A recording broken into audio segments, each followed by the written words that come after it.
안녕하세요. 바람교회 박동성 목사입니다. 매일성경 한 주간 미리 보기 9월 둘째 주입니다. 이번 주 묵상은 열왕기하 4장 38절부터 7장 20절까지입니다.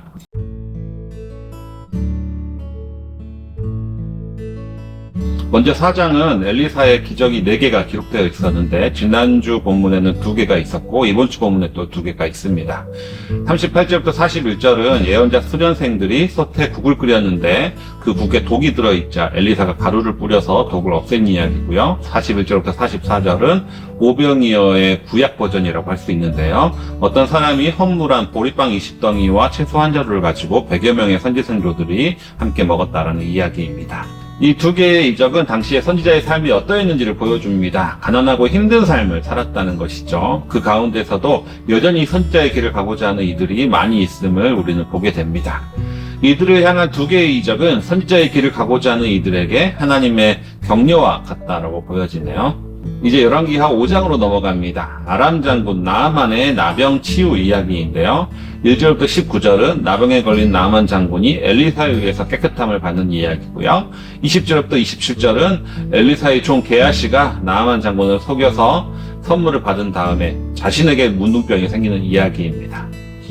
나아만은 나병에 걸리자 이스라엘 여종의 정보를 듣고 이스라엘에서 치료를 하기로 합니다. 아람 왕은 기꺼이 허락을 하면서 이스라엘 왕에게 편지를 써서 나아만을 고쳐달라 이렇게 요구를 하는 거죠. 문제는 이스라엘 왕이 이 편지를 읽고 낙담을 하는 겁니다. 그 이유는 뭐냐면 나아만의 병 고침이 사실은 전쟁을 하기 위한 명분이다 라고 판단을 했기 때문인 거죠. 그때 엘리사가 나아만 장군을 본인에게 보내달라 이렇게 이야기를 합니다.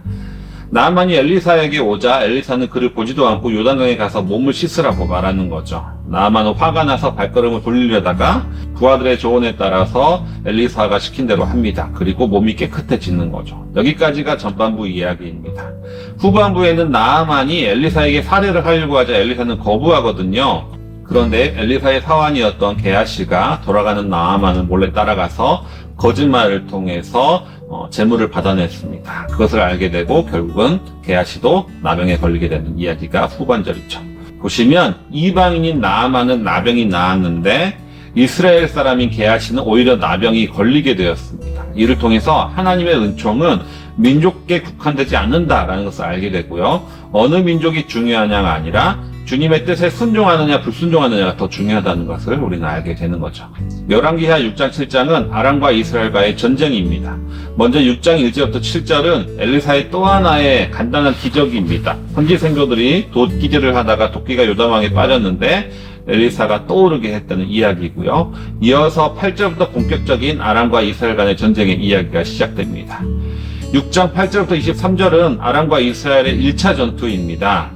아람이 이스라엘과 전투를 벌이는데 이스라엘의 선지자 엘리사가 그 전쟁을 돕고 있다는 사실을 알게 되는 거죠. 그래서 군사를 보내서 엘리사를 포위하는데 두려워하는 사안에게 엘리사가 우리와 함께한 자가 더 많다라고 말을 하고 사안의 눈을 열어서 아람 왕 뒤편에 있는 불말과 불병거들을 보게 됩니다. 그들이 오히려 아람 군대를 포위하고 있는 것을 알게 됐죠. 이후 엘리사는 아람 군대의 눈을 어둡게 해서 사마리아의 이스라엘 군대 한복판에 포위되도록 만듭니다. 이스라엘 왕은 이들을 몰살하려고 하다가 결국은 엘리사의 조언 대로 그들에게 음식을 베풀고 풀어주게 됩니다. 이를 통해서 하나님의 사람은 하나님이 지켜주신다라는 것을 알게 되고요. 또 하나는 하나님이 주시는 승리는 그 누구도 피 흘림 없는 완벽한 승리를 주신다는 것을 알게 됩니다. 그리고 엘리사의 조언대로 하나님의 승리를 맛볼 때 승리에 도취되어 폭력을 휘두르는 것이 아니라 상대를 향한 존중이 있어야 함을 배울 수 있게 되는 거죠. 이후 6장 24절부터 7장 2절은 아람의 2차 침략입니다. 이때 아람은 사마리아를 완전히 포위합니다. 그리고 사마리아는 어떤 곡식이나 식량이 들어올 수 없게 완전히 갇히게 되는 거죠. 점점 기근에 시달리게 됩니다. 이때 사마리아에 사는 백성들은 서로의 아이를 잡아먹는 비참한 처지까지 이르게 되는 거죠. 그러자 왕은 이것을 여호와와 엘리사의 탓으로 돌립니다. 그럴 수 있죠. 왜냐하면 전에 아람 군대를 완전히 포위했을 때 그때 죽일 수 있었는데 몰살시킬 수 있었는데 그때 죽이지 않고 돌려보내주도록 했거든요. 그렇기 때문에 이 사단이 났다라고 볼 수가 있습니다. 왕은 엘리사를 죽이려고 옵니다. 그때 엘리사가 내일이면 모든 재난이 끝날 것이다 라고 이야기를 하는 거죠. 그 옆에 있었던 왕을 시종하던 장관은 그 말을 믿지 못하자 엘리사는 저주를 듣게 됩니다. 하나님의 뜻에 순종하여 이웃에게 선을 베푼다고 해도 이웃도 나에게 선을 갚아주지 않습니다. 오히려 아람왕과 같이 선을 악으로 갚는 일들도 있는 거죠. 이스라엘이 하나님과 엘리사를 원망하는 것은 당연히 있을 수가 있습니다. 엘리사도 그러한 이스라엘 왕을 저주하지는 않으십니다. 하나님을 원망하는 것은 괜찮은 거죠. 하지만 하나님의 능력을 의심하는 자는 그 능력을 경험하지 못하게 됩니다. 7장 3절부터 20절은 아람의 2차 침략도 마무리가 되는데요. 하나님의 역사로 인해서 아람 군대가 되돌아간 이야기입니다.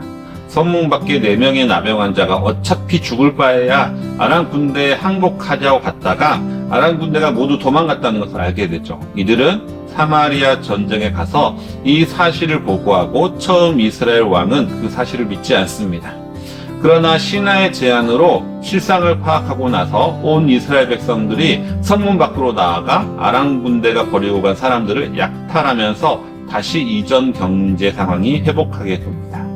엘리사의 예언대로 되는 거죠. 그리고 하나님의 능력을 의심했던 그 신하는 역시 엘리사의 예언대로 됩니다.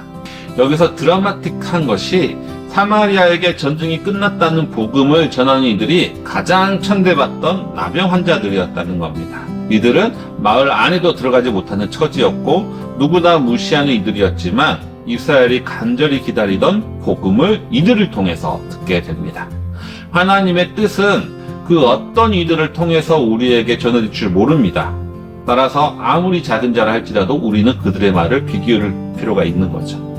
이번 주 매일 성경 본문은 여기까지입니다. 한 주간 말씀을 깊이 묵상하시는 모든 성도님들 되시기 바랍니다.